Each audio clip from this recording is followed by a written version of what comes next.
C'est vrai qu'il y a ce consensus actuellement sur les marchés qui veut qu'une consolidation, qu'une correction soit nécessaire, imminente. Bonjour Frédéric. Bonjour. Frédéric Rollin, stratégiste chez Pictet Asset Management. Alors, contrairement à Patrick Artus, là on est en direct, mais en replay, je vous invite à revoir Patrick Artus qui nous dit en gros, il faut rentrer maintenant sur les marchés actions jusqu'à l'été. Vous êtes convaincu, comme beaucoup de gens sur le marché, hein, c'est la position dominante, que la consolidation, elle est devant nous. Mais on sait que quand tout le monde pense la même chose sur les marchés, en général, ça va dans l'autre sens. Alors, sur le fait que tout le monde le pense, je ne suis pas certain.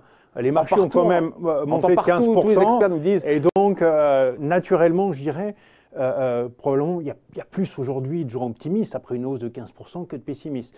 Et nous, il nous semble que cet optimisme-là, c'est ce fameux scénario boucle d'or. Hein. Donc, c'est le porridge qui est ni trop chaud, ni trop froid, hein, trouvé dans la maison des ours par boucle d'or. Qu'est-ce qui se passe? Aujourd'hui, on nous dit la Fed et les banques centrales peuvent baisser leurs taux parce qu'il n'y a aucun risque inflationniste. Et puis on nous dit en même temps, la croissance va reprendre.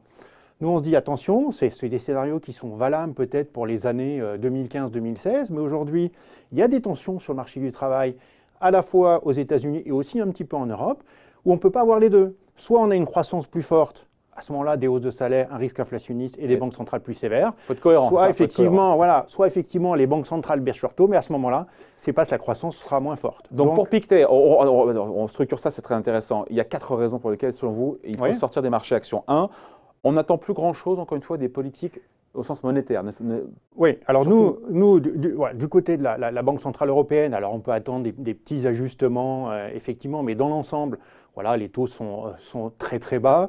Évidemment, les taux, aujourd'hui, des obligations d'État allemandes sont proches de 0%. On ne peut pas tellement attendre plus de baisse. Et à la limite, c'est plus de baisse de taux et pas forcément très positif et très bénéfique pour l'économie européenne.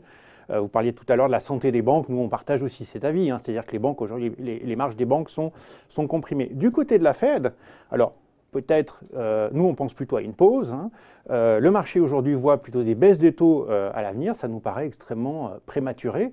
On a vu le chiffre de l'emploi récemment. Il continue d'y avoir des créations d'emplois. 200 000 créations de postes. Voilà, des créations d'emplois, donc des hausses de salaire. Et donc, à terme, si ces hausses de salaire qui sont tassées un petit peu. Bon, après, c'est un petit peu, hein, voilà, c'est au mois le mois. On est quand même au-dessus de 3%. Ouais. Donc, ça justifie potentiellement des pressions inflationnistes. Il y a quelques indicateurs d'enquête auprès des entrepreneurs. Par exemple, tout ce qui est délai de livraison a quand même fortement augmenté. Ça, c'est aussi un signe d'une future pression sur les prix. Et donc, ça ne plaide pas pour une baisse de taux en 2020 de la Fed. Non, alors, sauf si effectivement, voilà, le cycle économique venait véritablement à s'effondrer aux États-Unis, ce que nous ne prévoyons pas.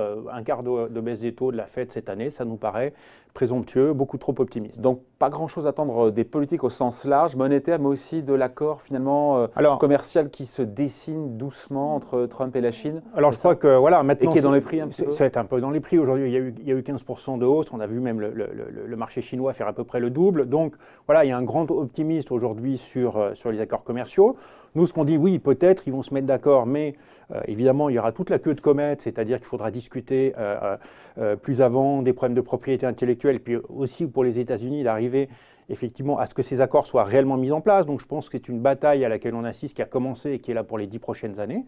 Et puis derrière, c'est l'Europe. Et on a vu Donald Trump parler de taxer 11 milliards de produits européens, donc du vin, du fromage aussi. Ne nous sentons pas visés. Pas du tout. Et effectivement, voilà, des négociations avec l'Europe qui vont commencer. Donc cette histoire est loin pour nous d'être terminée. Donc, et beaucoup d'attentes positives de ce côté-là pour autant. Donc première raison, pas trop de choses à attendre du côté des politiques. 2, ralentissement à venir dans les pays développés. Vous persistez. Patrick Artus, qui était là avant, nous disait mais ça rebondit, ça remonte, ça réaccélère en 2019 pour d'ailleurs décélérer en 2020. Alors, on a probablement vu le point bas de la croissance. Va y avoir un léger rebond, mais à notre avis très très modéré. Surtout dans les pays développés. On voit bien donc aux États-Unis, on arrive quand même progressivement en bout de cycle avec des pressions sur les salaires. En Europe, la croissance reste anémique et on voit que l'Allemagne notamment a été touchée. On a vu des commandes auprès des entreprises qui s'effondrent aujourd'hui, hein, qui sont très très faibles. Pourquoi? Parce qu'il y a quand même ce ralentissement économique global. Alors effectivement, il y a quelques chiffres qui ont été meilleurs, mais pour vous donner une idée, nous, on agrège les enquêtes auprès des entrepreneurs à travers le monde. Elles étaient à peu près à 56 au plus haut du cycle en 2018. Donc ça veut dire une belle expansion. Tout le monde était positif, croissance synchronisée, tout allait bien. On est tombé à 51,1 et là, nous sommes à 51,2. Donc oui, il y a une stabilisation, il y a des politiques monétaires maintenant plus accommodantes, il y a aussi un assouplissement budgétaire à travers, notamment en Europe, hein, pour cette année-là, qui va permettre de stabiliser la croissance. Mais quant à un rebond très violent de la croissance, aujourd'hui, nous n'y croyons pas. Avec le paradoxe, on a vu raison 1, encore une fois, les politiques pas trop en attendre, ralentissement dans les pays développés. Et troisième point, qui peut paraître un peu orthogonal avec ce qu'on vient de dire, c'est que pour le coup, aux États-Unis, et vous l'avez dit, pression sur les marges des entreprises. Oui. Ralentissement à venir, pression sur les marges, c'est pas bon. Eh bien voilà, nous c'est cette idée hein, qu'on s'approche quand même progressivement de la fin de cycle. On le voit d'ailleurs, la courbe des taux américaine. Il y a un effet ciseau qui n'est pas bon pour le coup. Qui s'inverse, exactement. Donc on a sur les bénéfices, une croissance économique qui va être un petit peu plus faible en 2019 qu'en 2018, et puis des salaires qui continuent d'augmenter. Donc ça, c'est une pression sur les marges. Il y a une enquête auprès des petites entreprises américaines. 10% des petites entreprises américaines estiment qu'embaucher est leur principal problème. C'est le plus haut depuis 50 ans. Ça veut dire quoi? Ça veut dire qu'aujourd'hui, les entreprises, effectivement, ont du mal à trouver de la main-d'œuvre pour continuer de faire une croissance et une croissance bénéficiaire.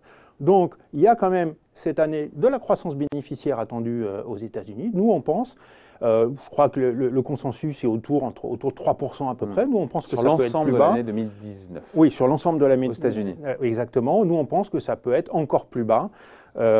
Donc ça, c'est un point effectivement qui est assez important. Parce qu'au fond, banque centrale ou pas banque centrale, c'est quand même la croissance bénéficiaire qui va guider les marchés. Et cette croissance bénéficiaire, elle est beaucoup plus faible en 2019. Elle a été largement révisée à la baisse, mais peut-être qu'il y a encore de mauvaises surprises. Il y a encore des mauvaises surprises, à notre avis, compte tenu de la pression sur les marges due aux hausses de salaire. Est-ce qu'il pourrait, dernier point, accélérer la baisse pour le coup? Alors, dernier argument, tension possible selon vous sur les marchés de crédit aux États-Unis, c'est pas contradictoire avec le fait que la Fed, encore une fois, elle a mangé son chapeau et qu'aujourd'hui, les taux sont très bas, ils vont le rester?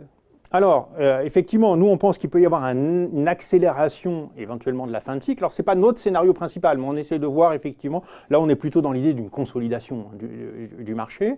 Mais finalement, si on essaye de se projeter un petit peu plus loin, on dit, voilà, quelles seraient les raisons pour lesquelles le marché baisserait plus éventuellement? L'endettement des entreprises américaines est à un plus haut historique et de très loin.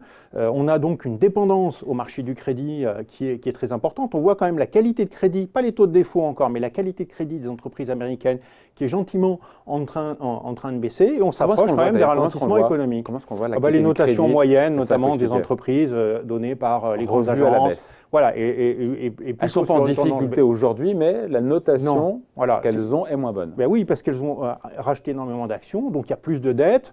Avec une économie qui est stable à baissière, évidemment, les agences de notation voient une croissance bénéficiaire moins forte. Et ça peut se traduire par des difficultés après? Eh bien, alors, on n'en est pas là, mais si jamais effectivement une récession arrivait, on pourrait se retrouver dans une situation plus importante. Ce n'est pas notre scénario principal, mais attention quand même, on regarde, c'est la raison pour laquelle nous, on est prudent sur le crédit. Ça peut être, je dirais, le canari dans la mine, le premier marché qui nous annoncerait une baisse peut-être plus importante. Le canari dans la mine. Voilà, vous savez, c'est ceux qu'on mettait, petit canari dans une cage dans les mines de charbon à Saint-Étienne, par exemple, d'où je viens, et quand il y avait du grisou, eh bien, voilà, le canari se manifestait, et donc il fallait sortir très très vite.